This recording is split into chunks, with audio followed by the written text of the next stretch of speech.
وننزل من القرآن ما هو شفاء ورحمة للمؤمنين.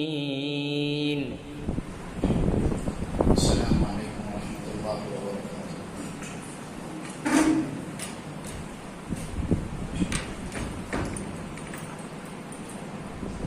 معزز سامعین کرام، خرید تشریف.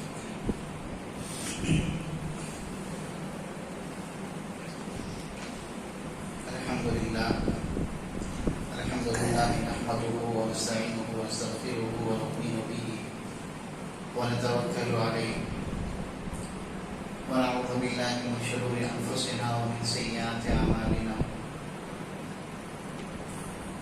من يهده الله فلا مضل له ومن يضلله فلا هادي له. ونشهد أن لا إله إلا الله وحده لا شريك له ونشهد أن سيدنا وسندنا وحبيبنا ومولانا محمدا عبده ورسوله.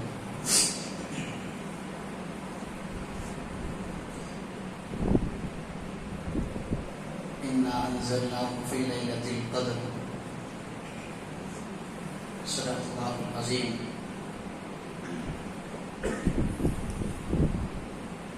معزز سامعین کرام، بزرگان دین، نوجوانان ملت،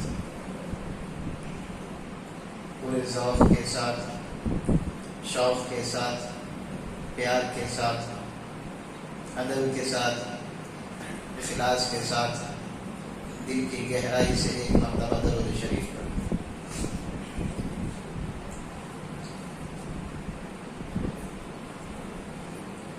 حاضرین کرام، جیسا کہ آپ احباب کو معلوم ہے کہ آج پہلی تاخرات ہے، اور قرآن پاک کے اندر خاص طور پر تاخرات کے تعلق سے اللہ تبارک و تعالیٰ نے سورۃ القدر کو نازل کیا.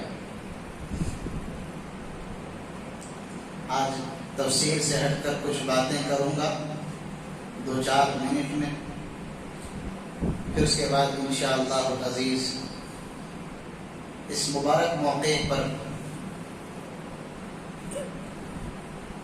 اہم ذکر بھی ہوگا. پھر اس کے بعد انشاءاللہ شب برات کے اندر جس طریقے سے دعا ہوئی تھی انشاءاللہ اس انداز سے دعا بھی ہوگی. حاضرین اکرام، شب قدر کہتے کسے؟ اہم باتیں بتا دیتا ہوں، اس لیے کہ تاخرات کے تعلق سے تفصیل سے بات نہیں کروں گا.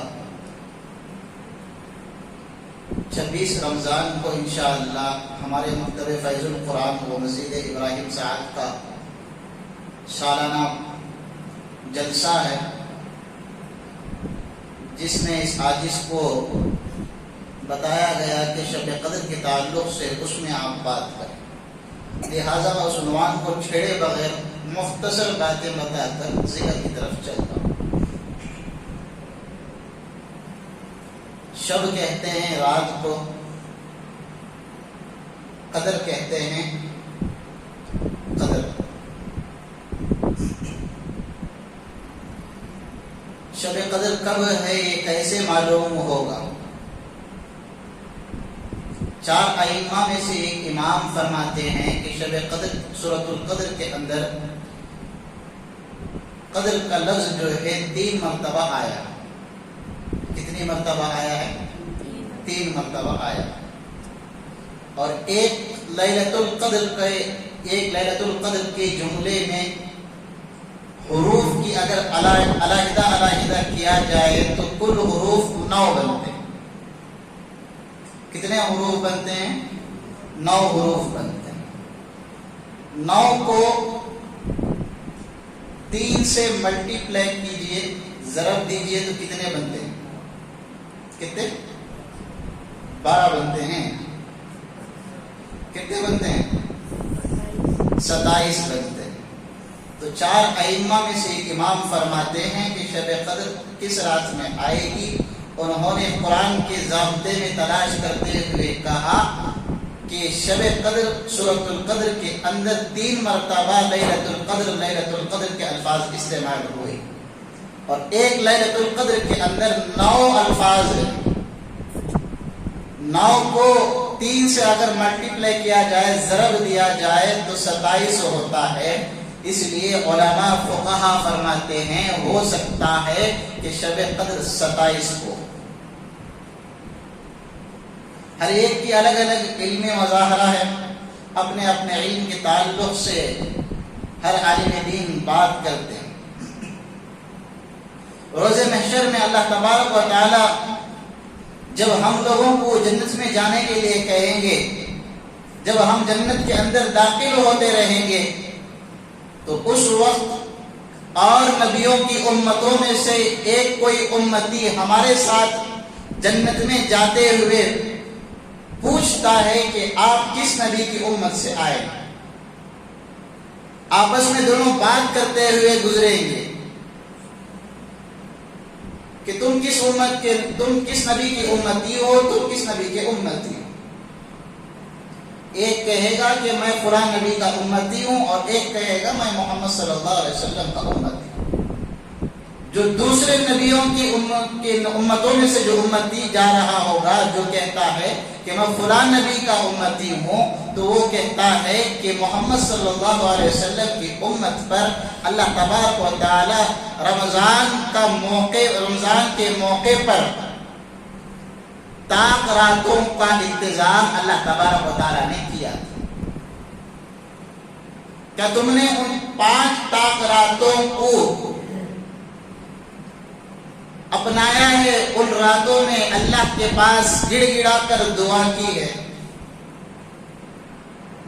تو وہ جو محمد صلی اللہ علیہ وسلم کا امتی ہوگا وہ کہے گا کہ ہاں الحمدللہ میں نے 1 طاق رات نہیں بلکہ ہر سال جو 5 طاق راتیں آتی ہیں، ان 5 طاق راتوں کو بھی الحمدللہ میں عبادت کرتا تھا۔ اب جو دوسری امت نبی کی امتی میں کا جو فرد جا رہا ہے، وہ کہتا ہے کہ اچھا مجھے یہ بتاؤ آپ کی زندگی میں رمضان کتنی مرتبہ آیا؟ تو آپ صلی اللہ علیہ وسلم کی امت میں کا جو امتی ہوگا وہ کہے گا کہ میری زندگی جو ہے 50 سال دنیا کے اندر گزری ہے، جس میں سے 15 سال میرا بچپنا گزرا ہے، جس میں مجھے رمضان کے روزے فرض نہیں۔ 50 میں سے 15 نکالے تو کتنے بچے؟ کتنے بچے؟ کتنے؟ 35 بچے۔ 35 سال میں نے 35 رمضان کو میں نے پایا ہے، اور ہر رمضان میں 5 طاق راتیں پائی ہیں۔ ہو سکتا ہے ان راتوں میں سے کوئی ایک طاق رات ہو جس کا ثواب اللہ نے آپ کو دیا ہے، تو وہ جو دوسرے قوم کا امتی ہوگا وہ کہے گا اللہ نے آپ کے جو 35 سال کے رمضان جو آپ گزارے ہیں، ان میں سے ہر رمضان کے جو 5 طاق راتوں میں تم نے اللہ کی عبادت کی ہے، ان 35 سال کی برکت سے اللہ تبارک و تعالیٰ اس 15 سال کی عبادت کا بھی ثواب آپ کے کھاتے میں دیا۔ یقیناً ہوگا میرے دوستو، اللہ کی ذات بہت رحیم کریم بہت مہربان ذات ہے اللہ تبارک و تعالیٰ۔ کل قیامت کے دن اللہ تبارک و تعالیٰ 2 جہنمی لوگوں کو بلائے، فرشتوں کو کہیں گے کہ ان 2 جہنمیوں کو لے جا کر جہنم میں ڈال دو۔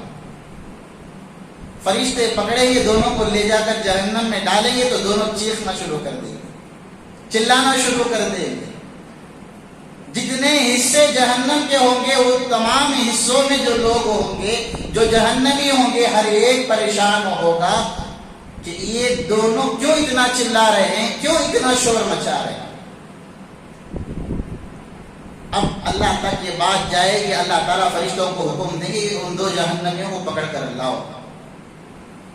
اب اللہ کے پاس فرشتے ان دو آدمیوں کو پکڑ کر لاتے ہیں. لانے کے بعد اللہ تبارک و تعالیٰ پوچھیں گے کہ بتاؤ تم دونوں کو میں نے جہنم کا آرڈر دے چکا تھا, تمہارے نام پر جہنم کا فیصلہ لکھ چکا تھا, تم وہاں جانے کے بعد کیوں چلا رہے تھے؟ ایک کہتا ہے کہ اللہ مجھے معلوم تھا تو بہت بڑا غفور و رحیم ہے, مجھے معلوم تھا تو مجھے آج جہنم سے نکالے گا, اس لیے میں چیخ رہا تھا. اللہ تعالیٰ کہے گا کہ اچھا ٹھیک ہے. دوسرے کو پوچھا کہ تو کیوں چیخ رہا تھا, تو وہ بھی یہی کہتا ہے کہ اے اللہ میں نے دنیا میں بہت گناہ کیا ہے, میں اس لیے چیخ رہا تھا کہ شاید آپ کی رحمت کی نظر مجھ پر پڑ جائے. اب اللہ تبارک و تعالیٰ کیا کہیں گے, ایک کام کرو ان دونوں کو پھر لے جا کر جہنم میں ڈال. جیسے ہی ان کو جہنم میں ڈالنے کا آرڈر اللہ تعالیٰ پھر دوبارہ فرشتوں کو دیں گے, ایک جو ہے نیچے منڈی جھکا کر چل لیتا ہے. جیسے جیسے فرشتے جاتے ہیں فرشتوں سے بھی آگے بڑھتا چلا جا رہا ہے. اور پھر اس کے بعد دوسرا جو ہے 2 قدم چلتا ہے, پلٹ کر اللہ کی جانب دیکھتا ہے. پھر تھوڑا آگے چلتا ہے, پلٹ کر اللہ کی جانب دیکھتا ہے. پھر 2 قدم چلتا ہے, پلٹ کر اللہ کی جانب دیکھتا ہے. اللہ تعالیٰ دونوں کو بلاتے ہیں, بلا کر پوچھتے ہیں کہ آؤ, تو وہ دونوں جہنم میں آتے ہیں. ایک کو پوچھتا ہے, ایک کو اللہ تعالیٰ پوچھتے ہیں میں نے تم دونوں کے لیے جہنم کا عذاب مقرر کر دیا تھا, تمہارے اوپر جہنمی ہونے کا میں نے مہر لگا دیا تھا. تم ایک تھے جو صحیح راستہ اختیار کر کے سیدھا نیچے منڈی جھکا کر جا رہے تھے, اور تم دوسرے تم بار بار پلٹ کر مجھے دیکھ رہے تھے. کیا وجہ ہے؟ پہلا کہتا ہے کہ جو نیچے منڈی جھکا کر سامنے جلدی جلدی جلدی جا رہا ہے, وہ کہتا ہے کہ اے اللہ میں نے دنیا میں تیری نافرمانی کی ہے, میں نہیں چاہتا ہے کہ آخرت میں بھی تیرے سامنے نافرمانی. پھر اللہ تعالیٰ دوسرے کو پوچھتے ہیں کہ اچھا یہ اس کا تو وہ مسئلہ ہے, تیرا کیا مسئلہ ہے, تو کیوں پلٹ پلٹ کر مجھے دیکھ رہا تھا؟ وہ کہتا ہے کہ اے اللہ دنیا میں میں نے تیری بہت نافرمانی کی ہے, میں اس لیے پلٹ کر دیکھ رہا تھا. دنیا میں نے سنا تھا کہ آپ بہت زیادہ غفور و رحیم ہیں, آپ معاف کرنے والے ہیں, 70 ماؤں سے زیادہ محبت کرنے والے ہیں. میں اس لیے پلٹ کر دیکھ رہا تھا کہیں آپ کی ممتا جاگ جائے اور مجھے جہنم سے بچا. اللہ تعالیٰ فرشتوں کو حکم دیں گے کہ ان دونوں کو لے جاؤ جنت میں ڈال دو. کہاں سے نکلے؟ جہنم سے نکلے. کہاں پہنچے؟ جنت میں پہنچے. اللہ تعالیٰ بہانے تلاش کرتا ہے میرے دوستو اپنے نبی کی امت کو بچانے کے لیے. کل ہی میں نے عرض کیا تھا, شیطان اللہ سے کہہ کر آیا کہ اے اللہ دنیا میں جا رہا ہوں, تو مجھے مردود کہہ کر مجھے بھیج دیا ہے, لیکن دنیا میں جانے کے بعد تیری پیدا کردہ مخلوق کو میں پریشان کروں گا اور ہٹاؤں گا صحیح راستے سے. اللہ تعالیٰ نے کہا تھا کہ اے مردود جا, تو ستا لے, گمراہ کر لے, پریشان کر دے. وہ 50 سال اگر گناہ کریں گے, صرف ایک رات لیلۃ القدر کے اندر بیٹھ کر وہ ایک آنسو بہائیں گے, اس 50 سال کے گناہوں کو میں اس ایک آنسو پر معاف کر کے جنت میں ڈال دوں. بہت غفور و رحیم ہے اللہ تعالیٰ. آپ نے بارہا ماموں دیکھا ہوگا کہ بچے کو اگر چھوٹی سی چوٹ بھی لگ جاتی ہے تو ماں بل بلا جاتی, پریشان ہو جاتی ہے, نہ ٹھیک سے کھا پاتی ہے, نہ ٹھیک سے سو پاتی ہے. لیکن اللہ کا عالم کیا ہوگا میرے دوستوں, جب ایک ماں اپنے بچے کی تکلیف کو ہلکی سی بخار آ جائے تو برداشت نہیں کر سکتی, تو وہ ماں جو ماں چھوٹی سی بخار بچے کو آ جائے تو برداشت نہیں کر سکتی, ذرا سا چوٹ لگ جانے پر برداشت نہیں کر سکتی, اس ایک ماں سے بڑھ کر 70 ماؤں کی محبت کرنے والا وہ کیسے چاہ سکتا ہے کہ اس کے پیدا کردہ بندے, اس کے بنائے ہوئے بندے جہنم میں چلے. اللہ چاہے گا ایسا نہیں چاہے، لیکن شرط یہ ہے کہ ہمیں اللہ کو منانا۔ مکہ مکرمہ کے ایک امام صاحب شب قدر کے اندر ان کا یہ معمول رہا کہ شب 5 طاق راتوں میں سے ہر رات وہ یہ عمل کرتے تھے۔ آپ لوگ بھی کریں گے انشاءاللہ، بتاتا ہوں اور سے سن۔ رمضان کے آخری عشرے میں جو 5 طاق راتیں آئیں گی، اس میں سے ہر طاق رات میں جب عبادت کرنے کے لیے وہ مصلی پر جاتے تو اس سے پہلے اپنی جوب سے 1 روپیہ نکال کر صدقہ خیرات کے لیے رکھ دیتے تھے۔ کیا کرتے تھے؟ صدقہ خیرات کے لیے 1 روپیہ نکال کر رکھ دیتے، ابھی بھی رکھ رہے ہیں شاید، اللہ نے ان کو عافیت بخشی ہے، ابھی بھی وہ کعبۃ اللہ کے اندر باحیات ہیں۔ ان کو پوچھا گیا کہ آپ ہر طاق رات میں 1 روپیہ کیوں اٹھا کر رکھتے؟ تو انہوں نے بتایا کہ 1 طاق رات میں 1 روپیہ اٹھا کر رکھنا گویا کہ 40 پر 8,000 روپیہ اٹھا کر رکھنے کے برابر۔ کتنے؟ 40 پر 8۔ الگ الگ تحریریں ہیں، 2-3 تحریریں میرے پاس آئی ہیں، ان میں سے جو مشہور تحریر مجھے ملی ہے ہمارے استاد کی جانب سے، میں وہ پیش کروں گا۔ اور پھر اس کے بعد دوسرا کام یہ کرتے تھے کہ ہر طاق رات کو کم از کم 1 آیت قرآن کی وہ پڑھتے تھے۔ لوگوں نے پوچھا کہ آپ 1 آیت کیوں پڑھتے؟ انہوں نے کہا کہ طاق رات کی فضیلت ہی ایسی ہے کہ میں 1 آیت پڑھتا ہوں تو اللہ تبارک و تعالی 40 پر 8 آیتیں پڑھنے کا ثواب مجھے دے دیتے۔ 1 روپیے پر کتنے؟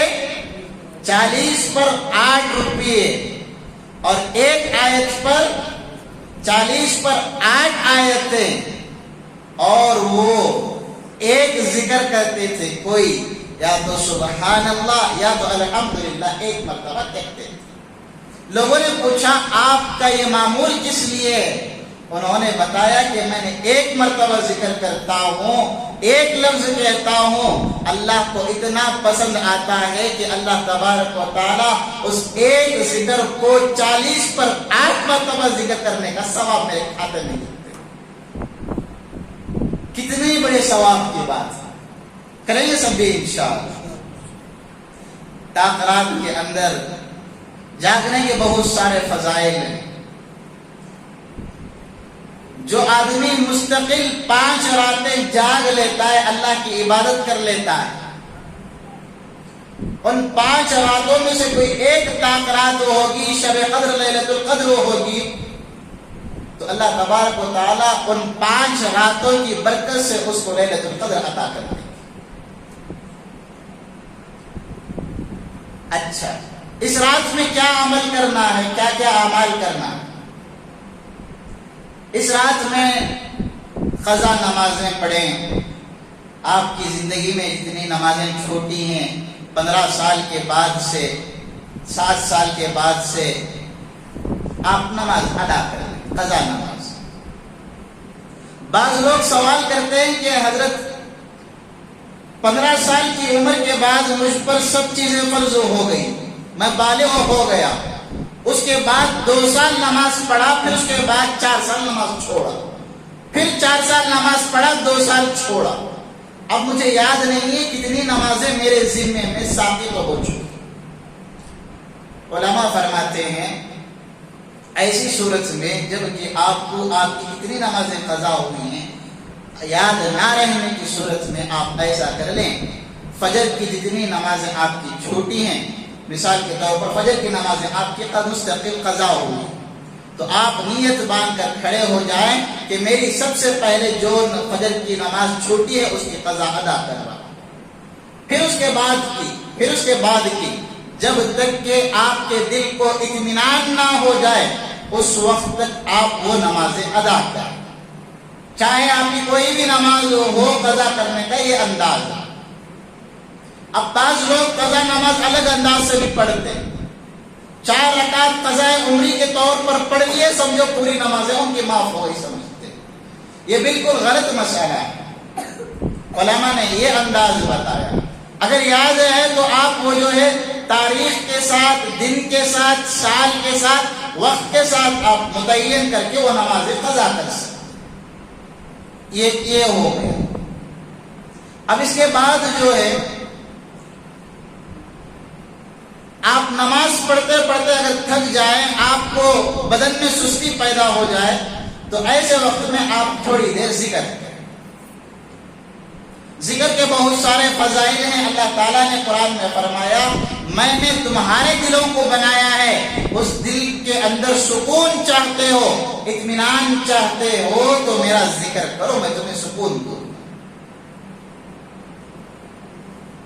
اور ذکر اس انداز سے کرنا کہ بازو والے کو بھی تکلیف نہ ہو اور ہماری ذات کو بھی تکلیف نہ ہو. اور پھر اس کے بعد ذکر سے اگر تھک گئے تو تھوڑی دیر جو ہے بیٹھ کر قرآن کی تلاوت کریں. اور قرآن کی تلاوت بھی ایسا نہ کریں کہ کوئی صاحب بغل میں آرام فرما رہے ہیں اور آپ یہاں پر جو ہے رمضان کے تراویح کے حافظ صاحب بن کر بیٹھ گئے. ایسے نہیں. بازو اگر آرام کر رہے ہیں، آپ زور سے تلاوت کر رہے ہیں، تو اس کی نیند میں اگر خلل پڑتا ہے تو آپ کی تلاوت کا ثواب آپ کو کم ملتا. اسلام کبھی کسی کا دشمن نہیں بنا. اسلام ہمیشہ آسانیاں پیدا کر کے دیتا. کریں گے نا سبھی انشاءاللہ. تو اب جو ہے انشاءاللہ ذکر شروع کریں گے. سب سے پہلے جو ہے اپنے گناہوں کو یاد کرتے ہوئے، میں نے اپنی زندگی میں اس وقت میں یہ گناہ کیا ہے، اس گناہ کو یاد کرتے ہوئے ابتدا میں استغفار پڑھیں گے. کیا پڑھیں گے؟ استغفار پڑھیں گے. استغفر اللہ ربی، استغفر اللہ ربی. اور یاد کر کر کے اللہ کے سامنے روئیں. نیچے منڈی ڈال لیں، ایسا گردن جھکا کر استغفر اللہ ربی، استغفر اللہ ربی، استغفر اللہ ربی. اپنے گناہوں کو یاد کر کر کے روئے. پھر اس کے بعد کلمے کا ذکر کریں کہ یہاں دل ہے، دل کے اندر جو کفریہ چیزیں بھری ہیں، جو غلط چیزیں بھری ہیں، اس کو نکال کر اللہ کی محبت کو دل میں داخل کرنا. وہ ذکر کس انداز سے کریں گے؟ وہ ذکر کس انداز سے کریں گے؟ لا الہ الا اللہ، لا الہ الا اللہ. پھر اس کے بعد جو ہے آپ صلی اللہ علیہ وسلم پر درود پڑھیں گے، محمد الرسول اللہ. پھر اس کے بعد جو ہے پھر استغفار پڑھیں گے. پھر اس کے بعد 3 مرتبہ سورۃ الاخلاص قل هو اللہ احد، پوری سورت ہر آدمی 3 مرتبہ پڑھے گا. پھر اس کے بعد انشاءاللہ عزیز جامعہ دعا ہوگی. جو بیمار ہیں، رشتہ دار بیمار ہیں، جن کے گھروں میں پریشانیاں ہیں، انشاءاللہ ان کے حق میں دعا ہو. کریں گے سبھی انشاءاللہ. اللہ سب کو عمل کرنے کی توفیق عطا فرمائے.